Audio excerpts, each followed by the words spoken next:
Hey everyone, welcome back to my channel. Today I'm excited to share my reaction to another fascinating video on the Vikings. I've reacted to a few videos about Viking history and culture in the past, and I must say I'm always blown away by how complex and interesting this period in history is. From their raids and trading expeditions to their mythology and lifestyle. There's always so much to learn about the Vikings. And today we'll be diving into a new research that's shedding more light on the Vikings. So let's check out this video and see what they have in store for us.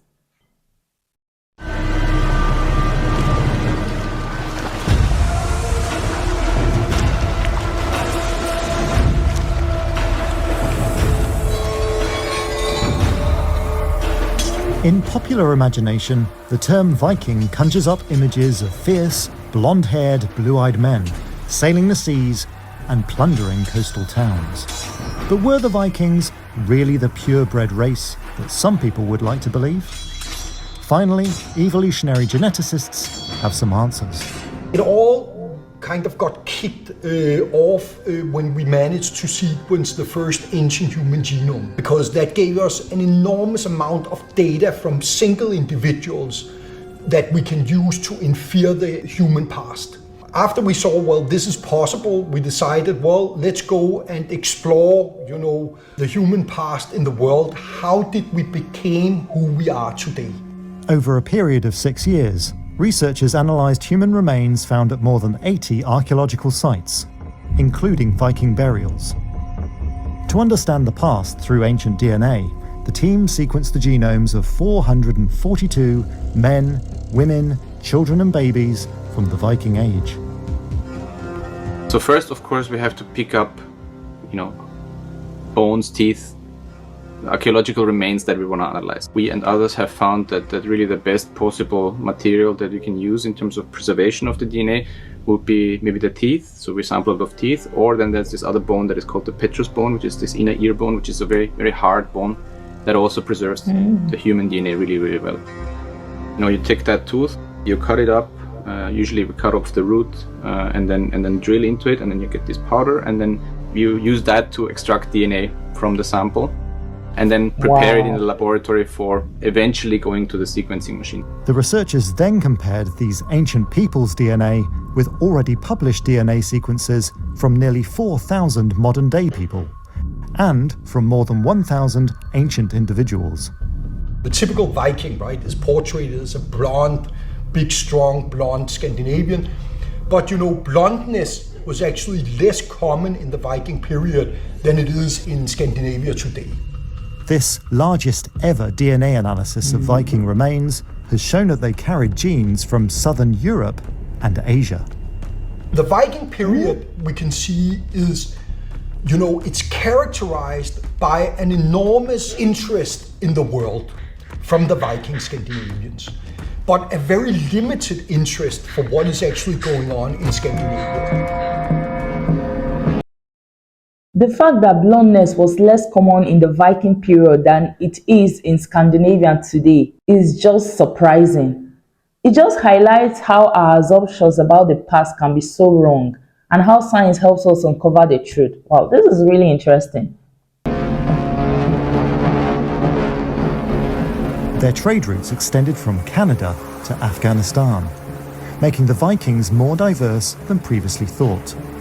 This intermingling with people from the south and the east diversified their genetic makeup and led to a variety of physical appearances. You couldn't really say there was a homogeneous group that was very, just the Scandinavian people that looked the same everywhere genetically. There was actually quite a lot of diversity. Then we can see that the different Viking groups primarily went to different areas around the world. So we can see that the Danes primarily went to England.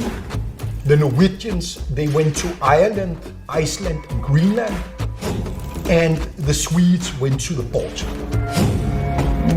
The study also suggests that the Viking identity wasn't related to genetic background or ethnicity. It was more of a social identity. The Viking phenomena is not only a Scandinavian thing, in the sense I've always it's not thought so. ethnicity that determines whether you're Viking or not. It's a lifestyle. So we find Wow. Vikings, you know, that has no Scandinavian genetics. So they come in all kinds of different forms. So for example, we had these cases of individuals from Scotland, from the Orkney Islands, where from all their archaeological context and the burials were Wow. associated with the Viking culture. But Wow. genetically, they very much resembled to be the kind of earlier indigenous Scottish population. Wow. The fact that the researchers found some Vikings who were genetically Scottish but still identified as Vikings is just mind-blowing. It really challenges our assumptions about what it means to be a Viking. Personally, I've always thought that the Vikings were associated with just the Scandinavian countries. Like, I'm really surprised to learn about this. I think it's really interesting that the Viking identity wasn't necessarily tied to genetics or ethnicity. The idea that it was more of a lifestyle, a social identity, is really compelling. I think I love this because personally, I thought Vikings was just for the Scandinavians, like it was more of a Scandinavian thing. Like, it's really good. It's good to know that it was more of a lifestyle than of genetics and ethnicity. Great. By doing this research, of course, we're changing the story.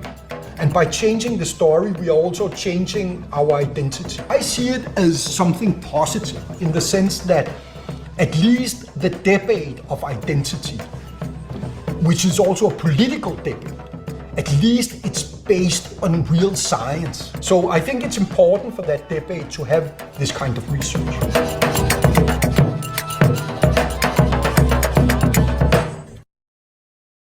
Wow, what an interesting video. This just shows that our assumptions, most of our assumptions about the past can be so wrong. But thank God for science that helps us uncover the truth. And this video does a great job explaining how DNAs can be analyzed, how ancient DNAs can be analyzed. Like, I had no idea that the teeth and the petrous bone were great sources of DNA. Wow, this was really interesting. And I love how this video challenged the traditional stereotypes of what or how a Viking looked like. The blue eye, the blonde hair, and all of this stuff. The idea that they were all blue-eyed is just not supported by the evidence. And it's just so fascinating how the Vikings were connected to the rest of the world through their trade and travel. Like, the fact that their genetic material shows up in places like Canada and Afghanistan is just so amazing. I can't just imagine. Like, it was really surprising to me. Canada, Afghanistan, Vikings. Wow, I never knew Vikings even existed in those areas. Thanks to this video, I learned something new today. That's why I love to explore these videos. They like educate me, they educate us. For those of us who originally don't have any connections to the Vikings, because I'm from Nigeria, I don't have any connections to the Vikings, but videos like these educate us, they tell us more about the Viking history and culture, and it's something really interesting. I hope you enjoyed this video like I did. If you did, go ahead, like the video, share with your friends so that they can also learn something new just like you did today. Okay, thank you guys for watching. Until next time, bye.